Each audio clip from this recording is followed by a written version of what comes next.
pledge allegiance to the flag of the United States of America, and to the republic for which it stands, one nation, under God, indivisible, with liberty and justice for all. Please be seated.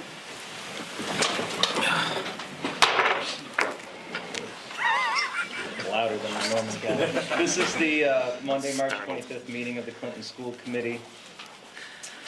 We start by entertaining a motion to accept the bills. So moved, Mr. Chairman. I'll second. Motion being made and seconded. Is there any discussion? There being none, all those in favor? Thank you. Can we have a motion to approve the minutes from the meeting of March 11th, 2019? I'll make a motion. Thank you. Second? Thank you. Motion being made and seconded. Is there any discussion on the minutes? There being none, all those in favor? Thank you. We have our student representative. Yeah, bring him up here.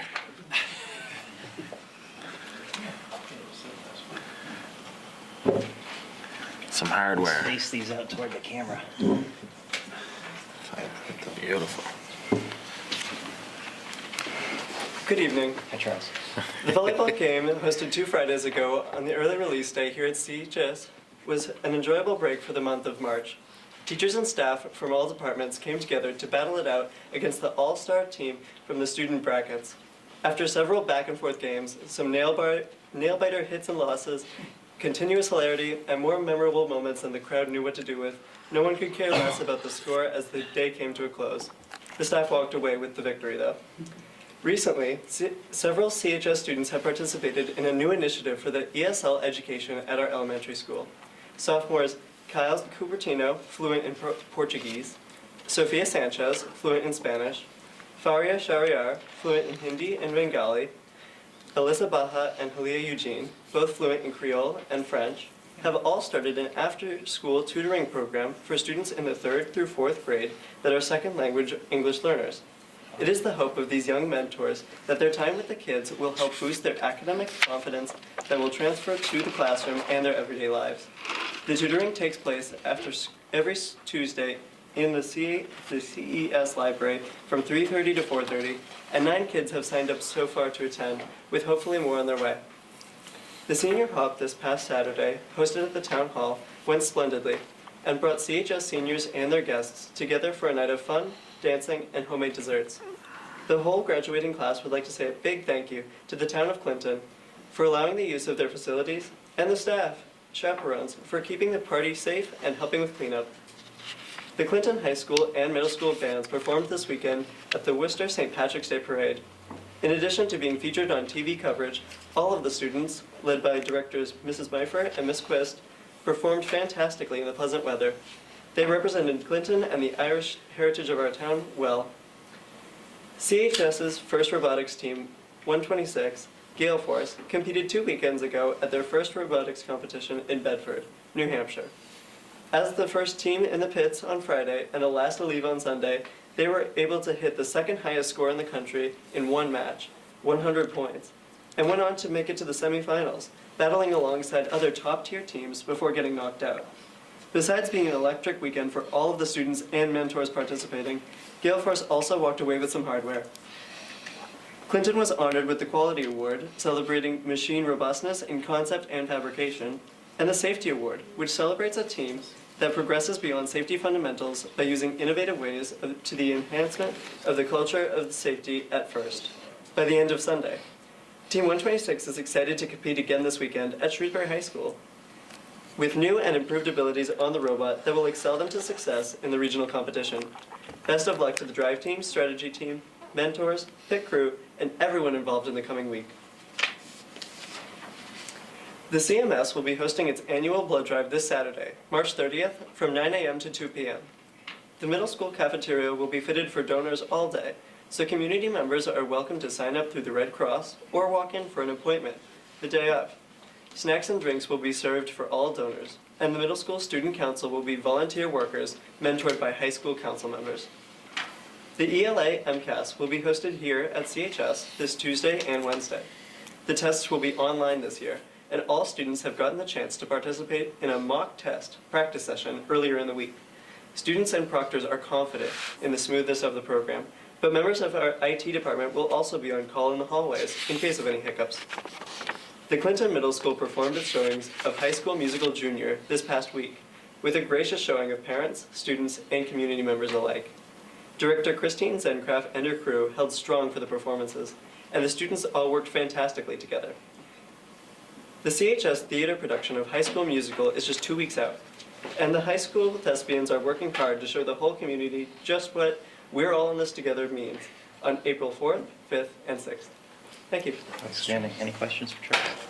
Thank you very much. Please extend our congratulations and continued success to the robotics team, and, Thank you. and please thank the mentors for stepping up. Of course, thank you. We all What a appreciate great your support. opportunity.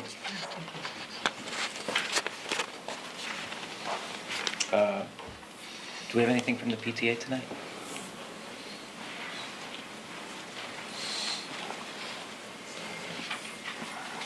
I just have a reminder that we have our bingo night coming up this Saturday. It's $20 at the door, but if you want to guarantee a seat, you can get a ticket from someone from the board anytime this week. We will deliver, and that's it. Kelly, what time does that start? 6:30, doors open, and then the games start at 7. And where is it again? At the Elks. Okay. Great. Anything from special needs? Only that we are bumping our meeting from the first Tuesday to the second Tuesday this month because our speaker is unavailable for the second. Okay. So it is on the website already, on the school website, Okay. so we'll do a Connect Ed. No. So it's the Fourth. 9th. So Yeah. it was the 2nd, and it should have been the 2nd, and now it'll be the 9th, Got it. okay? Okay. Thanks, Ken. Thank you. Anything from the CTA tonight? Thank you. Is there any public comment? Thank you. As always, we'll reserve the right to revisit it if we need to do so. And now, ladies and gentlemen, our favorite part of these meetings. We are recognizing Students of the Month and an Employee of the Month, and I'm not sure in which order we're Mr. Rolo, starting. the elementary student was unable to attend, correct? That is correct. Okay, so we will push our elementary student till the next one. We'll do 2 elementary. Fantastic. So we'll start with the middle school. All right. Mrs. Sargent, Mr. Seed. I'm also going to invite Ms. Carey up, because this is By all a means. student that she Sure. recommended along with the 7th grade teachers, and she was able to make it this evening. And our student of the month for this month is Jenna Dumas, if she would like to join us. Come on up, Jenna.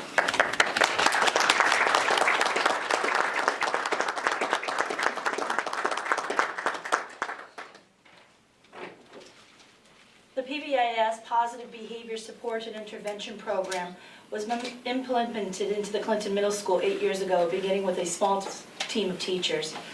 As PBIS has grown, the program needed the input of students to be successful at CMS. About 4 years ago, a leadership team known as the PBIS Student Ambassadors was created. It is through the organization and the implementation and help of the PBIS Student Ambassadors that PBIS continues to be successful. You will find the student ambassadors behind the scenes in all the activities that are held at CMS. One student ambassador that has been with the program since 4th grade is 7th grader Jenna Dumas. She has become a true leader, willing to step up whenever needed. She accepted the leadership of coordinating all the ambassadors who volunteered to work the CMS Harvest Festival. She always attends meetings after school on Wednesdays. She is willing to head a committee in any new endeavor that the PBIS takes on. She loves volunteering, whether it's at WHEAT or working with the younger ambassadors. She has helped new members get acclimated to the expectations of being a PBIS ambassador means. She is a positive role model in and out of the classroom. She is a strong student academically, as well as all her teachers can't say enough about her. She takes a lot of kidding from friends for her love of math, which we both have in common. She takes it all in stride. I've had the pleasure of teaching this young lady for 2 years. When you first meet Jenna, you find her quiet and shy, but when you get to know her, you come to realize all the wonderful qualities that she has to offer. I know the spotlight may be a little uncomfortable for her right now, but it is so deserving of who she is. I'm so proud of how much she has blossomed because of her association with the PBIS program. I expect the entire 7th grade group to be one of the strongest PBIS ambassador teams that I've had to work with.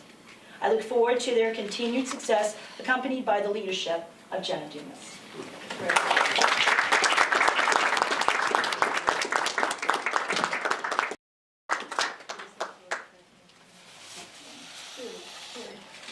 Thank you, those are for you. And I had to make sure she's going to get herself an illustrated dictionary at math. There you go.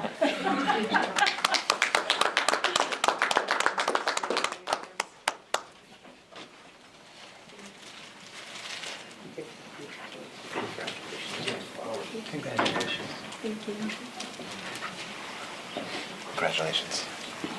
Congratulations. All right, we actually have 2 high school students of the month because we have a makeup from Fantastic. last month, and then we also have our employee of the month is from the high school, so we'll turn it over to Mr. Hastings and Ms. Cash. Sorry I don't have flowers. I kind of have probably squirt water anyway, so. This evening we asked, Dr. Meyer mentioned, we're honoring, recognizing 2 of our students.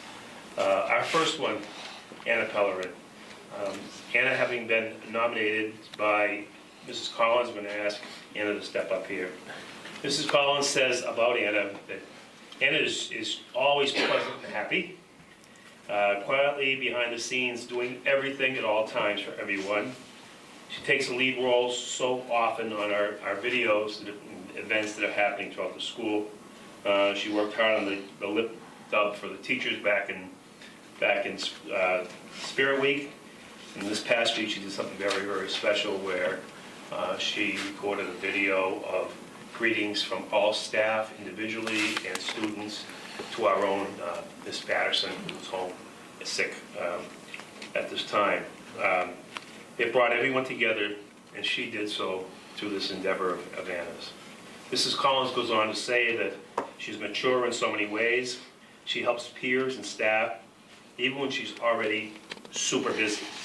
Always does extra with regard to doing things carefully and correctly. Anna is totally involved in extracurricular activities. She's involved in the Excel Club, varsity field hockey, and varsity softball, digital media to say the least, and plays for the past 4 years behind the scenes doing not the noticing roles in the play, but something that's very important, and then also has time to achieve consistently high honors. Congratulations to you, Anna, and to your family as well.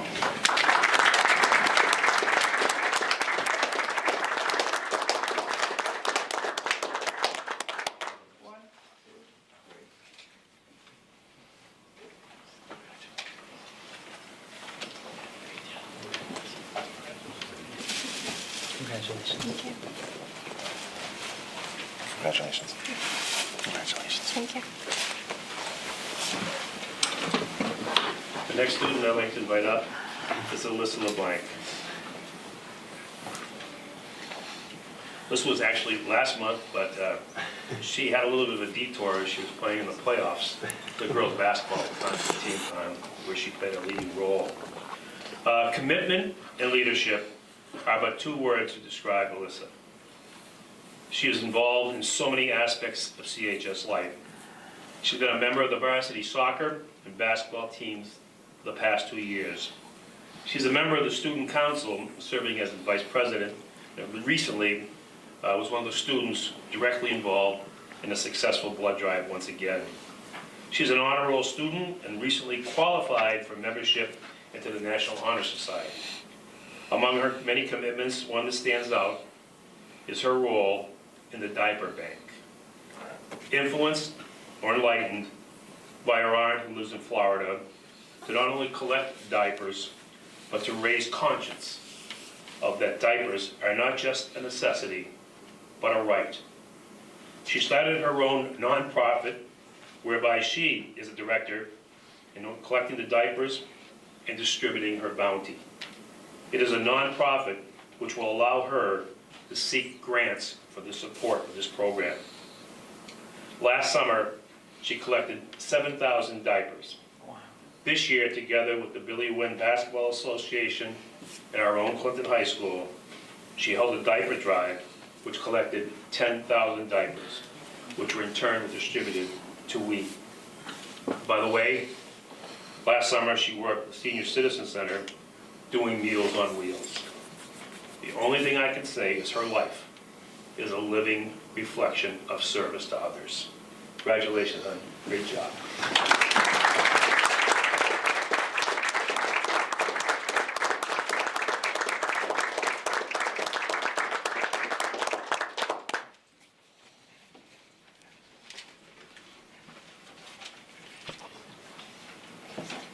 Congratulations. Thanks for being such a good role model.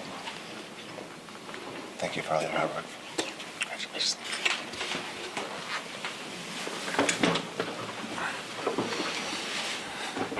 Choosing a employee of the month at the high school is a very difficult choice to make because there's so many committed people.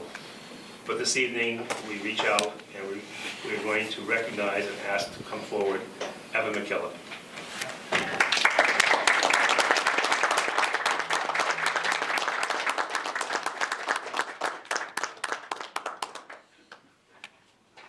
Evan is a CHS graduate and always remembered where he comes from. He has served Clinton Public Schools as a teacher for the past 19 years. He came to us from way across the field at CMS, and in doing so, we inherited a multifaceted teacher. Daily, he teaches to the individual student, meaning he knows all his students and their strengths, and which he praises each and every day. Recognizing their weaknesses, he works together with them to strengthen themselves. His gift is his person, or his even temperament, which is always calm and good. Boy, am I envious of that. In the past, he has taught Spanish at CMS and excels in our ELA department, teaching some of our hardest, most challenging AP classes.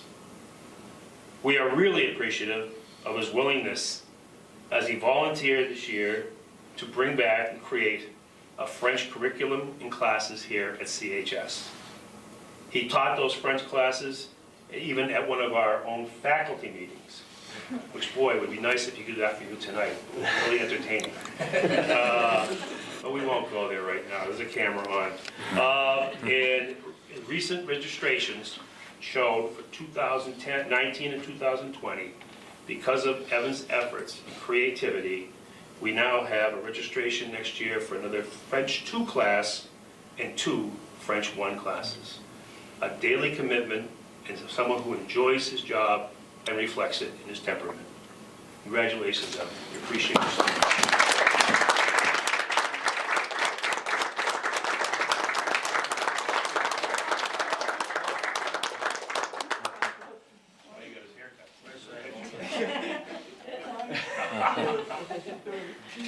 All right, nice job.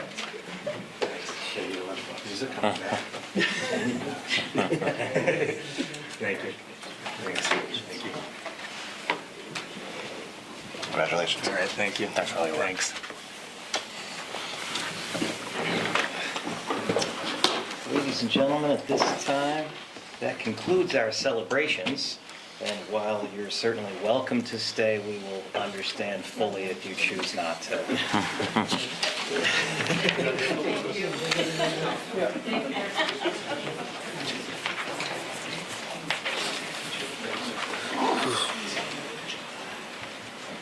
They can stay. You don't get to leave.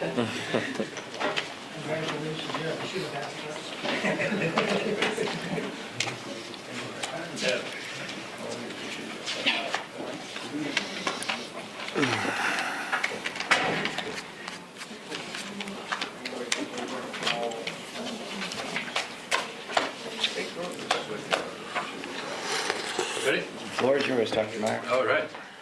So I just put in, the first thing is this FY20 budget updates, and there aren't really many, there's no changes to this budget that's in here from the last one that was presented at the last meeting.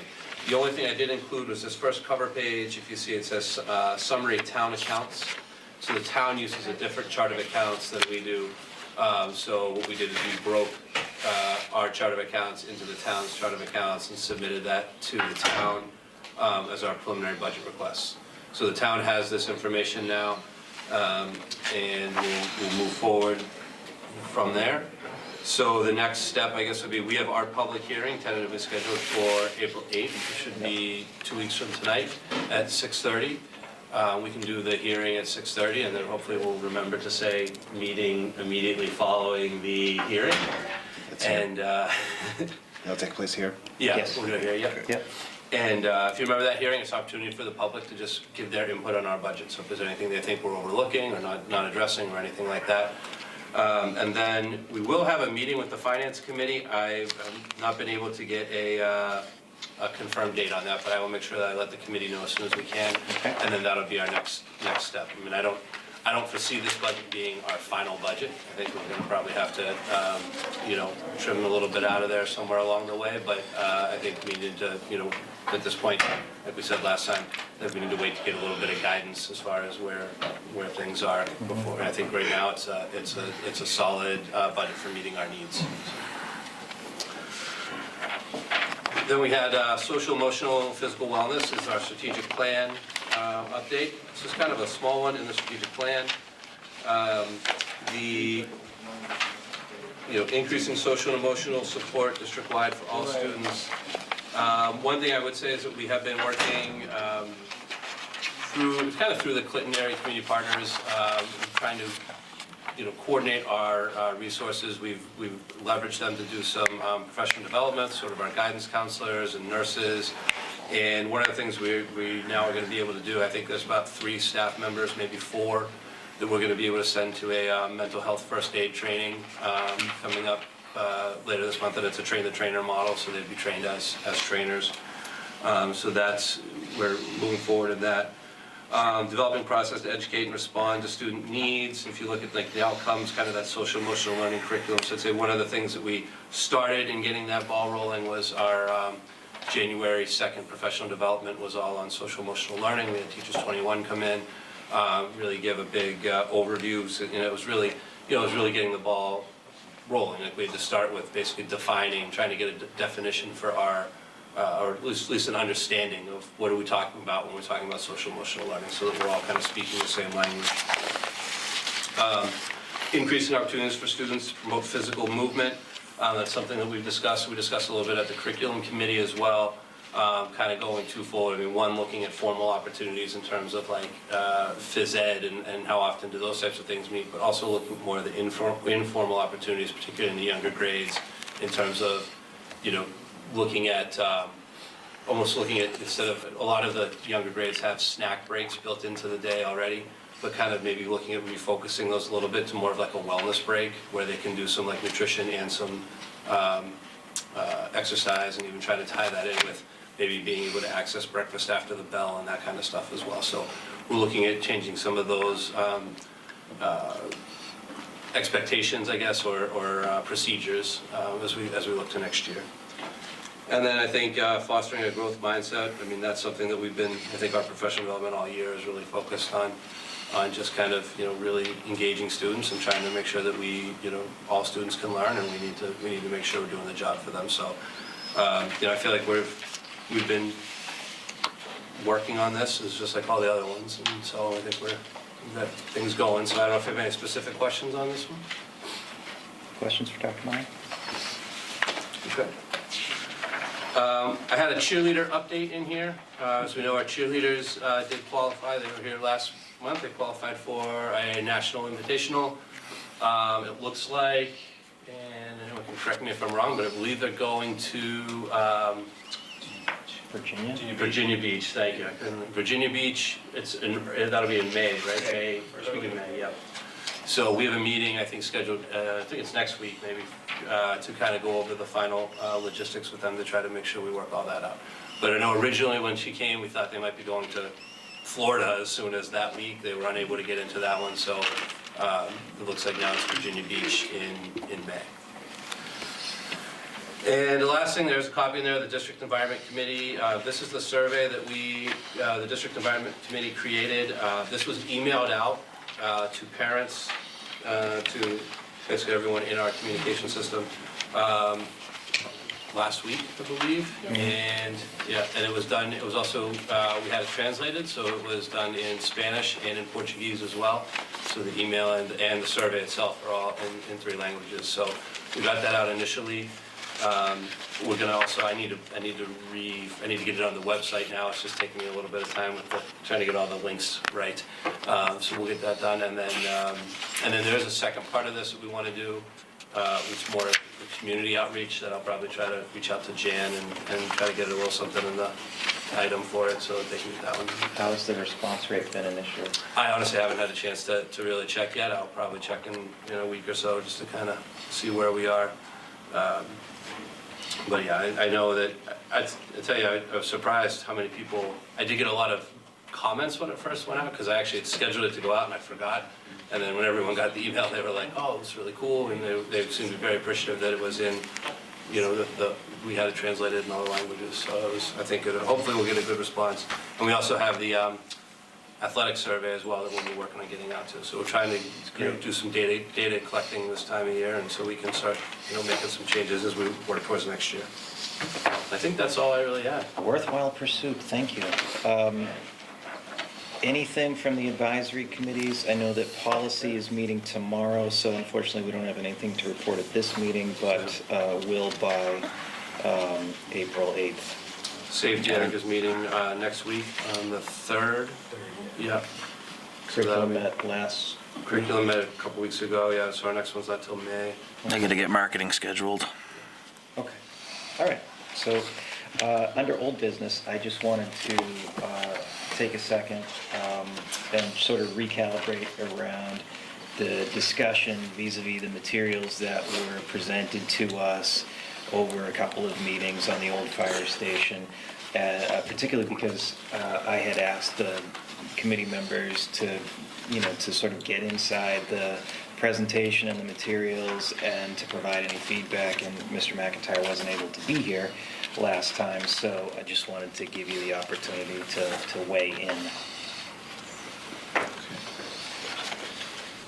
So, I think probably, I don't want to speak for everybody else, but for me, initially, you get taken back by a little bit of a sticker shock as far as, where you see the prices coming in, but knowing that we're looking at a historical building and there's a lot to accomplish as far as being able to use it and to be able to access it with the public, I probably should not have been surprised where the numbers were at. I have reservation as far as moving forward, as far as, identifying it already as potentially a STEM building, and keeping in mind that we're looking at Clinton Middle School. I think, speaking for myself, would be right now the school district's largest priority as far as a need for upcoming building projects. But I've heard, the feedback of a lot of people, and I feel as though we should still continue to explore this project here. And I would make a recommendation if maybe we can establish a subcommittee and we can look at what is the desirability as far as what are options out there, because I feel like when we look at the building, it's historical. I would never want to see anything happen to that building other than to restore it and bring it up to physical use. But right now, as far as the sole project for the district, and I think this is why we were looking at a STEM project, a makerspace, because we wanted to tie as best as an opportunity as we could to the town of Clinton as well. So I think that if we could get into a subcommittee, facilities for the school, and pull in the key stakeholders with the town to be able to talk about what are our options and what is the interest of the town, because I know that we're always looking to be innovative, we're always looking to have people understand how great of a community we are, but we're also looking to rejuvenate that area, but at the same time realizing that parking is an issue, and then keeping in mind that our neighbors, our elementary school and our little kids, and it's something that we have to be very cautious of. So not to circle around the straight answer, I think it's important to keep moving forward with. But at the same time, I feel like there's a lot of unanswered things. I think the feasibility study was fantastic. It let us know what we need for the project itself as a building. But to be committing to a makerspace at this time isn't where I'm at, but committing moving forward as far as the life of a project of that building, I would support. Okay. Well, thank you for sharing. I think, I mean, I think that's the consensus of the committee as well, that, you know, I don't think, and please jump in if this is incorrect, that no one is opposed to the idea of a 21st century makerspace. I think it it becomes a question of where, when, and how, and you know, with this building as it stands as a part of our department, I think it ends up, you know, solely on us being kind of a conflict in terms of where we are. But so I just when you And then one other thing I'd like to, yeah, but when you mention a subcommittee, I'm assuming that that's a broad-reaching town subcommittee and not a subcommittee of this committee. I would like to see us take on the same approach that we have been doing for the last few years as far as facilities and HR, and realizing that we're small, but as a community as a whole, we might be able to have teeth and to be able to do something that's productive. So to say that the school district as a whole can take this on at the size that we are with a $24 million budget by ourselves is probably not realistic, but to take it on as a community project and have us be a major stakeholder in that is something that I'd be looking for. And, you know, something that I want to give us caution on is the community where I grew up, they ran into a similar situation a few years back with the standalone 8th grade building, and the school committee didn't make a final decision, and it ended up being given back to the town. And today that building stands vacant, the windows are smashed, you know, and, you know, it's now an eyesore in the downtown. And I don't want us to go from, you know, all these potential great ideas to us ignoring and, you know, looking past a great opportunity and having a building 5 years from now that's abandoned and not taken care of. And I'd agree with that, just, you know, to bring that full circle, if we go down this path and say this doesn't pan out, I think it's going to be important that we've already brought the town in on this project early, because if that doesn't pan out, we may need their help to figure out like what the next step is to do with that building. Like, because to Mike's point, it's like the last thing that we want to do is not do anything and have that building just sit there and decay for another like 5 or 6 years. I think regardless, you know, at the least, I think to just show that we're willing to talk with the town and take this to the next step, just to find out what their feelings are on it, the selectmen and the finance committee. I know Dr. Meyer was at the meeting last Wednesday, and he mentioned it to the selectmen about us scheduling a date in the near future to come by and essentially kind of present what the feasibility study presented to us, to the selectmen. I don't know if it's possible to do with them and the finance committee, or if we could do both, but I just think it's, the next logical step is just to kind of present this to them and communicate up front that like we're interested in this, but our number one goal has to be how we're going to deal with the middle school. And we can't, if we pursue this, it can't be like a one or the other thing. Like, it can't be like if we go down this path now, that jeopardizes their chances of what we're going to be able to get for the middle school. So as long as we have that conversation up front and honestly with them, just to see where they're at. I know there is some motivation. You know, Phil's been here a lot. I know he's a big proponent of this idea. And I think it does make sense to pursue it further.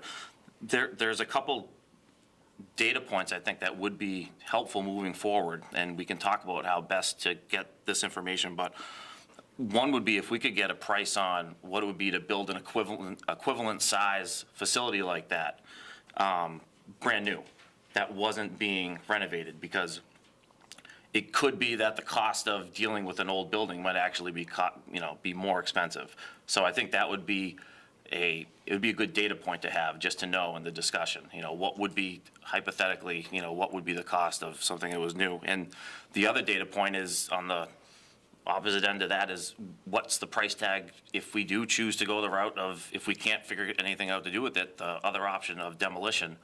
that's gonna cost money too. So what's the price tag on that? So I think those two data points, in addition to the feasibility study that we have, will kind of help guide the conversation as we move forward. So we can talk further about how to get that information, but.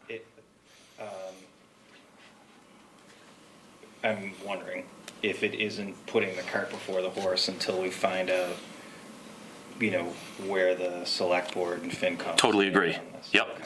yep, I 100% agree. Okay. All right, so we'll see if we can get either a joint meeting or, perhaps, a subcommittee of each of our boards together to discuss, where we might be with regard to that. I do appreciate the sorry. You had one other thing? Just quick, Mike, I mean, you're gonna have a joint, when you do the budget, you're the only one that gets a joint committee, right? Did we have a joint one last year? Yeah, so- Or it was just FinCom, I don't remember. No, it's joint. Okay. Just you're the only one, you're the one that gets it, everyone else has to go to separate is, if maybe a 5-minute, just, because you'll have them both there to address kind of that subcommittee, if they'll let you, maybe Yeah. at the beginning. I mean, that's Yeah, probably we one can time ask I'll them get just all to of them see together, if they, right? yeah. just to see.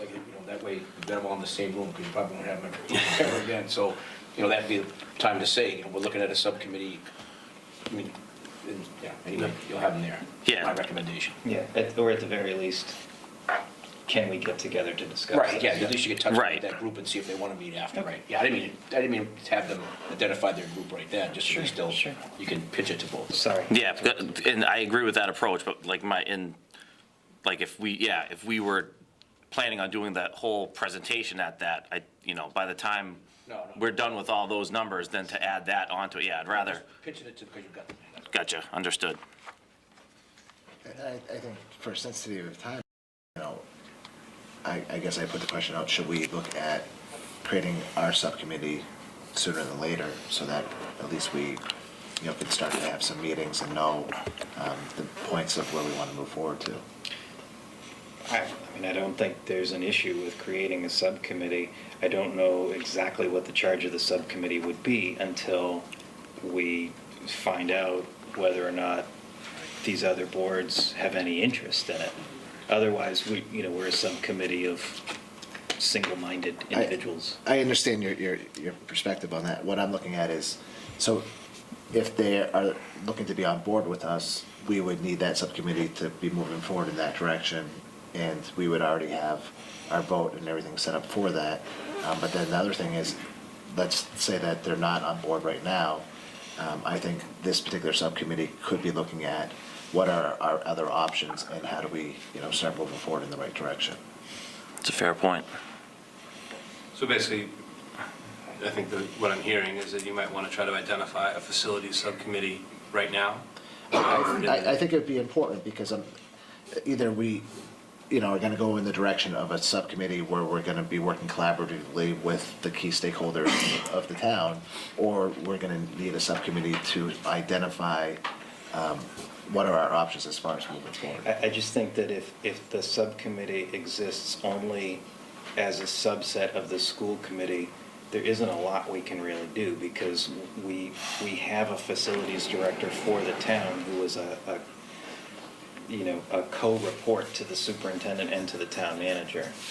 And so I think, in terms of what we're willing to do, we would end up having a meeting just from a school committee perspective, but it's not the sole perspective in terms of weighing in on what we end up doing. I think for a while there was a facilities subcommittee that kind of existed when we were doing when the school committee was forming the facilities department. Right. And then I think this year when we redid the committees, I think we didn't reappoint anyone to that. It might not be a bad idea to reappoint a facilities subcommittee that could maybe serve. This could be one of the projects that subcommittee could work on, and they could be the school committee representatives in a broader sense. But also, like the facility subcommittee then could also be the people that, like, let's say the MSBA wants to come do a site visit again this year or something like that. That facility subcommittee could also be part of that as well. So I don't think having a facility subcommittee is a bad idea if we know who we want. Yeah, I agree completely, and I'm absolutely in favor of it. I just want to make sure that we're clear about what the charge would be and what we would the charge would be for that subcommittee and, and where we would want to go, so. And it may be a subcommittee that year to year, we feel we need and we feel we don't need. Like I would say now, it makes sense to have something like that because I think the decision of what to do with the fire station, I think is a little bit out of Russ's scope of like his data, right? So he needs guidance from us in the selectmen and finance committee on like how we're gonna move forward. So I do think it would be a good idea to have a facilities subcommittee formed. The scope of it can be larger than just the fire station, but the fire station would probably take up the most of its time for now. And then next year, or in the following years, if, maybe there is no hot topic facilities issue, maybe we don't need it every year, maybe it's. If you were to get, I'll tell you, if we're gonna get, and if we do end up getting invited into an Right. MFA project, you're gonna have a facilities subcommittee for the next Right. 6 years. Yep. That's gonna be active, so. So, great idea, great point. Would you like to make a motion to authorize a subcommittee of the school committee for the purpose of facilities as an ad hoc subcommittee, I guess?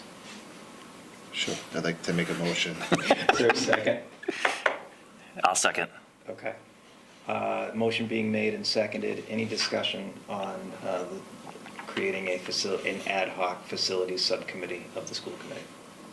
Just a quick item. Sure. Can you do that without it being on the agenda? I just don't know when we get it. Well, I think we can make I a know, I'm motion just as asking, I old don't- business. And I'm right, I'm not Oh. questioning, I just don't want to, we find out, I really didn't want to, we were getting done too fast tonight. Well, I understand what you're saying, but You have the fire station. the fire station is Yeah. the scope of it being on the Okay, agenda. I'm good. But it's a good question, we got the book. I think it's related enough Yeah. to that, because the primary charges committee would be for the fire station, I think we're okay.